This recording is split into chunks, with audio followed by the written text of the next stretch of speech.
मोदी का ऐतिहासिक रिकॉर्ड। प्रधानमंत्री नरेंद्र मोदी ने जवाहरलाल नेहरू को पीछे छोड़ते हुए भारत के सबसे लंबे समय तक चुने गए प्रधानमंत्री बनने का रिकॉर्ड बनाया। यह उपलब्धि भारतीय राजनीति में एक ऐतिहासिक क्षण है। एनडीए नेताओं ने इस अवसर पर उन्हें बधाई दी और विकसित भारत के लक्ष्य पर काम जारी रखने का संकल्प लिया। मोदी ने कहा कि यह उपलब्धि केवल उनकी नहीं बल्कि जनता के विश्वास और सहयोग का परिणाम है। उन्होंने यह भी दोहराया कि आने वाले वर्षों में भारत को वैश्विक शक्ति बनने के लिए शिक्षा, स्वास्थ्य और तकनीक पर विशेष ध्यान दिया जाएगा। एनडीए बैठक और संकल्प। एनडीए की बैठक में मोदी के नेतृत्व की सराहना की गई और उनके 12 साल पूरे होने पर विशेष संकल्प लिया गया। नेताओं ने कहा कि मोदी के नेतृत्व में भारत ने आर्थिक सुधार, डिजिटल क्रांति और अंतर्राष्ट्रीय स्तर पर नई पहचान बनाई। बैठक में यह भी तय किया कि आने वाले समय में ग्रामीण विकास, रोजगार सृजन और महिला शक्तिकरण पर और अधिक ध्यान दिया जाएगा। एनडीए ने विपक्ष को चुनौती देते हुए कहा कि जनता का विश्वास उनके साथ है और इसे और मजबूत करेंगे।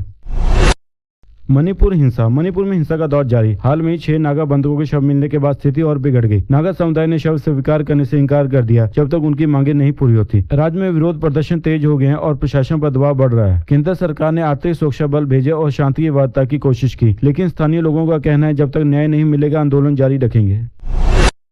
केरला में निपा वायरस। केरला में निपा वायरस का नया मामला सामने आया। एक व्यक्ति की प्रारंभिक जांच पॉजिटिव आई है। स्वास्थ्य मंत्री ने कहा कि घबराने की कोई जरूरत नहीं, लेकिन सतर्कता बरतनी होगी। राज्य सरकार ने प्रभावित क्षेत्र में निगरानी बढ़ा दी और लोगों को भीड़ भाड़ से बचने की सलाह दी है। विशेषज्ञों का कहना है कि निपा वायरस बेहद ही खतरनाक है। इसका कोई स्थायी इलाज नहीं है, इसलिए रोकथाम ही सबसे बड़ा उपाय है।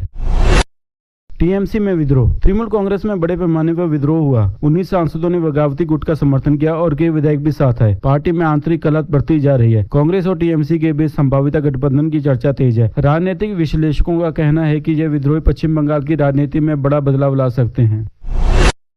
C-295 विमान की टेस्ट फ्लाइट। भारत में बने पहले C-295 सैन्य परिवहन विमान ने सफलतापूर्ण अपनी पहली उड़ान पूरी की। यह रक्षा क्षेत्र में आत्मनिर्भरता की बड़ी उपलब्धि है। इस विमान का निर्माण टाटा एडवांस सिस्टम और एयरबस के सहयोग से किया गया। रक्षा मंत्री ने इसे मेक इन इंडिया की बड़ी सफलता बताया। सीमा सुरक्षा में एंटी ड्रोन दीवार। गृह मंत्रालय ने सीमा पर हथियारों और नशीले पदार्थों की तस्करी रोकने के लिए एंटी ड्रोन शील्ड लगाने का फैसला किया है। यह तकनीक सीमा पर निगरानी को और मजबूत करेगी। पंजाब और जम्मू कश्मीर में ड्रोन के जरिए हथियार और नशे की तस्करी बढ़ रही है। अब इस नई तकनीक से सूक्ष्म बलों को बड़ी मदद मिलेगी। जयपुर फैक्ट्री हादसा। जयपुर में आग लगने और विस्फोट के बाद 9 पुलिसकर्मियों को निलंबित किया गया। जांच में कई अवैध फैक्ट्रियों में बारूद बरामद हुआ। यह हादसा प्रशासन की लापरवाही को उजागर करता है। स्थानीय लोगों ने कहा कि उन्होंने कई बार शिकायत की थी, लेकिन कोई कार्रवाई नहीं हुई। अब सरकार ने सख्त जांच का आदेश दिया है।